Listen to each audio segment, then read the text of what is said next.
Hi friends, ಇವತ್ತು ಸಬ್ಬಾಸ್ಗೆ ಸೊಪ್ಪಿನ salad ರೆಸಿಪಿನ ಶೇರ್ ಮಾಡ್ತಾ ಇದ್ದೀನಿ.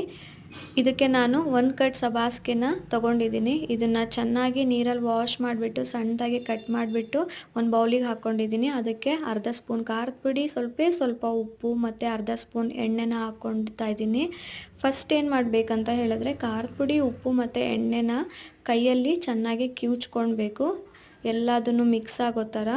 ಅದಾದಮೇಲೆ ಸಬ್ಬಾಸ್ಗೆ ಸೊಪ್ಪಿಗೆ ಕಲಿಸ್ಬೇಕಾಗತ್ತೆ, ಚೆನ್ನಾಗಿ ಕಲಿಸ್ಬೇಕಾಗತ್ತೆ. ಯಾಕೆಂದರೆ ಅದು ಸಬ್ಬಾಸ್ಗೆ ಸೊಪ್ಪಿಗೆ ಹಿಡಿಬೇಕು ಆ ಮಸಾಲೆ, ಆ ಥರ ಕಲಿಸ್ಕೊಳ್ಬೇಕು. ಇದಾದ ನಂತರ ನಾನು ಒಂದು ಮೀಡಿಯಮ್ ಈರುಳ್ಳಿ ತೊಗೊಂಡ್ಬಿಟ್ಟು, ಮೀಡಿಯಮ್ ಸೈಜ್ ಈರುಳ್ಳಿ ತೊಗೊಂಡು ಸಣ್ಣದಾಗಿ ಕಟ್ ಮಾಡಿ ಹಾಕಿದ್ದೀನಿ. ಅದ್ರ ಜೊತೆಗೆ ಸ್ವಲ್ಪ ಕಾಯಿ ತುರಿ ಹಾಕಿದ್ದೀನಿ. ಇದಿಷ್ಟನ್ನು ಚೆನ್ನಾಗಿ ಕಲಿಸ್ಕೊಂಡ್ರೆ ಸಬ್ಬಾಸ್ಗೆ ಸೊಪ್ಪಿನ ಸಲಾಡು ರೆಡಿಯಾಗುತ್ತೆ. ತುಂಬ ಚೆನ್ನಾಗಿರುತ್ತೆ ಟೇಸ್ಟು. ಇದನ್ನು ನೀವು ರಾಗಿ ರೊಟ್ಟಿ ಜೊತೆಗೆ ಅಥವಾ ಚಪಾತಿ ಜೊತೆಗೆ ತಿನ್ಬೋದು. ಮತ್ತು ಇದನ್ನು ಹಾಗೆ ಸಲಾಡ್ ಥರನೂ ಹಾಗೆ ತಿನ್ಬೋದು. ತುಂಬ ಚೆನ್ನಾಗಿರುತ್ತೆ. ಒಂದು ಸಾರಿ ಟ್ರೈ ಮಾಡಿ ನೋಡಿ ಈ ರೆಸಿಪಿನ. ಈ ರೆಸಿಪಿ ಇಷ್ಟ ಆಯ್ತು ಅಂತ ಹೇಳಿದ್ರೆ ಒಂದು ಲೈಕು ಮತ್ತು ಶೇರ್ ಮಾಡಿ, ಹಾಗೂ ನನ್ನ ಯೂಟ್ಯೂಬ್ ಚಾನಲ್ಗೆ ಸಬ್ಸ್ಕ್ರೈಬ್ ಮಾಡ್ಕೊಳ್ಳಿ. Thank you.